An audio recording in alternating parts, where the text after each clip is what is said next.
सिमरन से सुख होता है, सिमरन से दुख जाए। कहे कबीर सिमरन किए, साही माही समाए। सत साहिब, आज के दोहे से हमें क्या समझने को मिलता है? अपने गुरु से प्राप्त मंत्र के जाप या सिमरन के महत्व को सभी संतों ने एक स्वर से स्वीकार किया है। पता है सभी संतों ने एक स्वर से क्यों स्वीकार किया है? क्योंकि गुरु के द्वारा हमें ज्ञान मिलता है और हम अपने जीवन में सही मार्ग और सही दिशा की ओर जा पाते हैं। हमारे हृदय के भाव गुरु के द्वारा ही बदलते हैं और हम अपने जीवन में सत्य कार्य करते हैं, असत्य कार्य नहीं करते, क्योंकि दोनों का परिणाम हमें अवश्य ही भोगना पड़ता है। इसीलिए हम अपने जीवन में सत्य कार्य ही करते हैं और सही मार्ग और सही दिशा की ओर चलते हैं। इसीलिए सभी संतों ने एक स्वर से स्वीकार किया है और इसीलिए हमें गुरु की आज्ञा का पालन करना चाहिए। जो व्यक्ति गुरु की आज्ञा का पालन करता है वही ईश्वर की प्राप्ति कर पाता है। और आज के दोहे से यही समझने को मिलने वाला है, तो कृपया करके पूरा सुनना और ध्यान पूर्वक सुनना, तभी आप इस दोहे को अच्छी तरीके से समझ पाओगे। कबीर साहब जी का दोहा, सिमरन से सुख होता है, सिमरन से दुख जाए। कहे कबीर सिमरन किए, साही माही समाए। कबीर साहब जी कहते हैं कि ईश्वर भक्ति से जीवन में सदा सुख मिलता है और सारे दुख दूर हो जाते हैं। और अपने गुरु से प्राप्त मंत्र के जाप या सिमरन के महत्व को सभी संतों ने एक ही स्वर से स्वीकार किया है। सिमरन में धीरता आने पर ही अपने गुरु के स्वरूप का ध्यान आता है और तब शब्द धुन को पकड़कर साधक अपने प्रीतम परमात्मा में समा जाता है।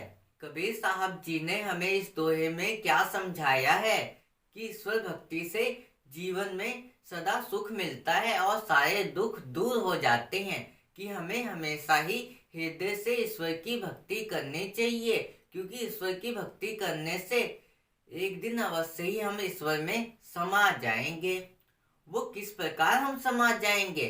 जब हम अपने हृदय से सारे दुर्गुणों को त्याग देंगे और हम अपने जीवन में सही मार्ग और सही दिशा की ओर चलने का प्रयास करेंगे, कभी हम अपने मार्ग से नहीं भटकेंगे।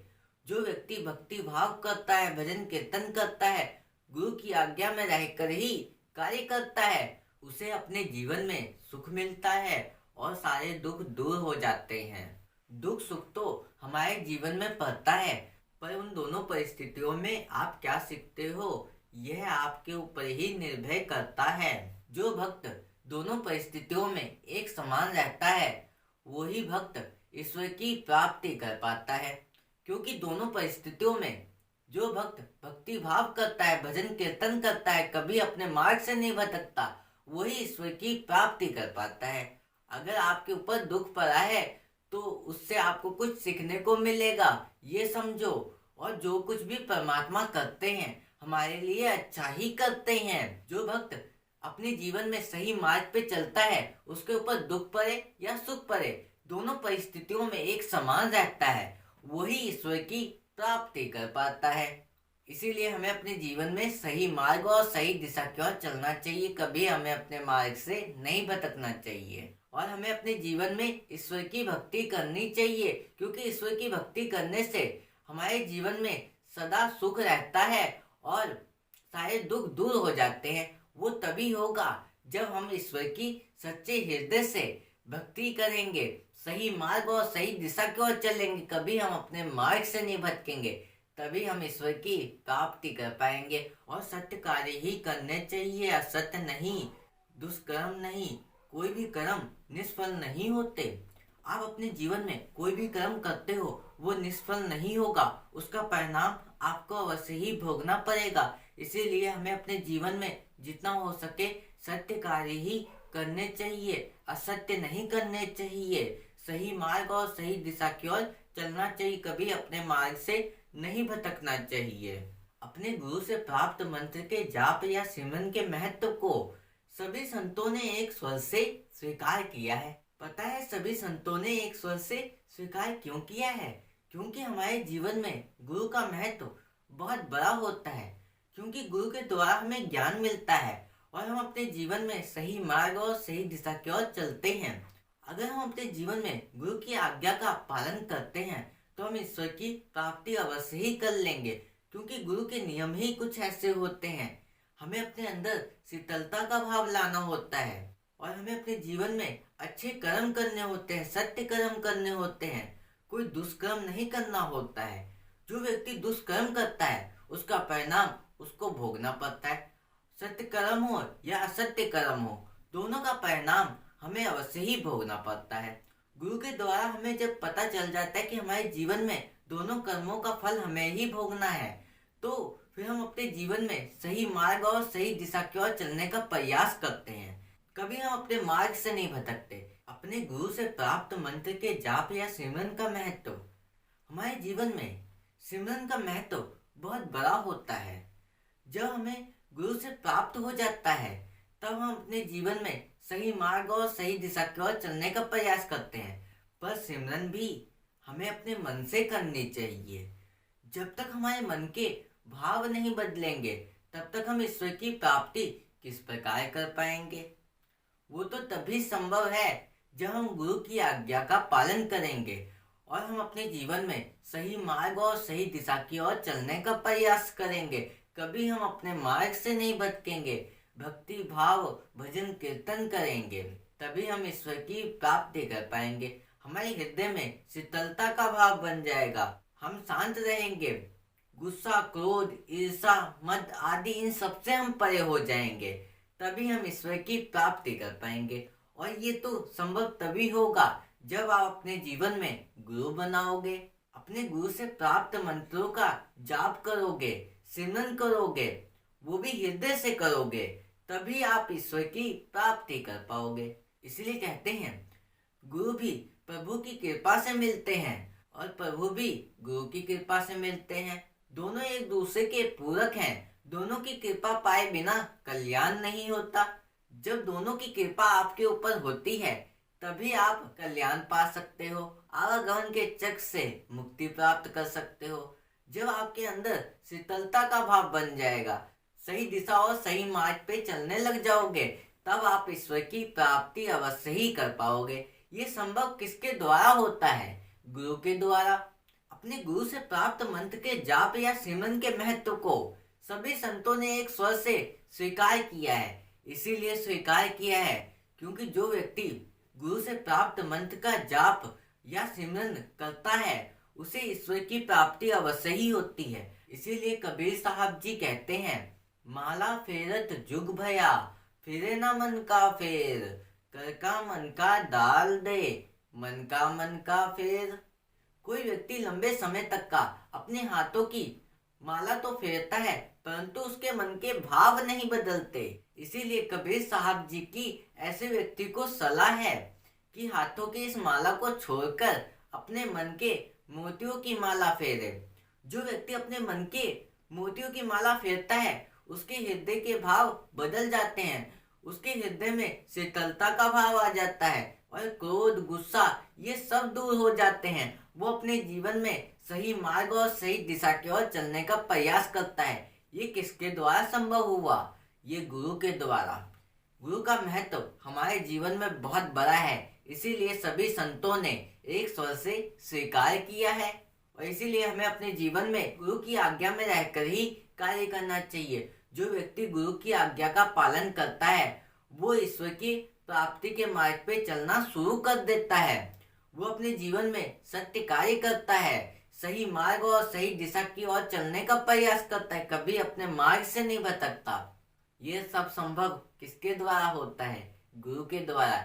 इसीलिए गुरु का महत्व हमारे जीवन में बहुत बड़ा होता है और इसीलिए अपने जीवन में हमें सच्चे गुरु को ही बनाना चाहिए। अपने जीवन में जब हम अपने जीवन में सच्चे गुरु को बनाएंगे तो अवश्य ही हम ईश्वर की प्राप्ति कर पाएंगे। हम अपने जीवन में सही मार्ग और सही दिशा की ओर जा पाएंगे। हमारे लिए उचित क्या है अनुचित क्या है इसका भान गुरु के द्वारा ही होता है। इसीलिए हमारे जीवन में गुरु का महत्व बहुत बड़ा है और भक्ति भाव भजन कीर्तन सत्संग को सुनना चाहिए, तभी हम ईश्वर की प्राप्ति के मार्ग पे चल पाएंगे। हमारे लिए क्या उचित है क्या अनुचित है इसका ज्ञान तो आपको गुरु ही दे सकते हैं। इसीलिए अपने जीवन में गुरु बनाओ और सही मार्ग और सही दिशा की ओर चलो, कभी अपने मार्ग से मत भटको।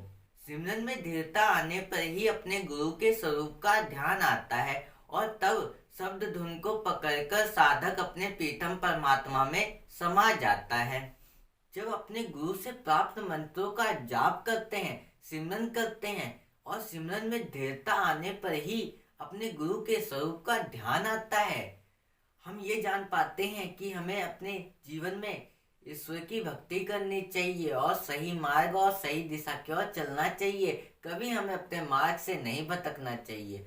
जो व्यक्ति श्रद्धा पूर्वक भक्ति करता है, भजन करता है, सत्संग को सुनता है, अपने मन की मोतियों की माला को फेरता है, वही व्यक्ति ईश्वर की प्राप्ति कर पाता है। क्योंकि मन के जिसके भाव बदल जाते हैं उसके अंदर शीतलता का भाव बन जाता है। किसी भी व्यक्ति को दुख में देखता है, उसकी सहायता करने का मन बन जाता है उसका, वही व्यक्ति ईश्वर की प्राप्ति कर पाता है। वो अपनी आत्मा को परमात्मा में मिला देता है। वो किस प्रकार मिला सकता है?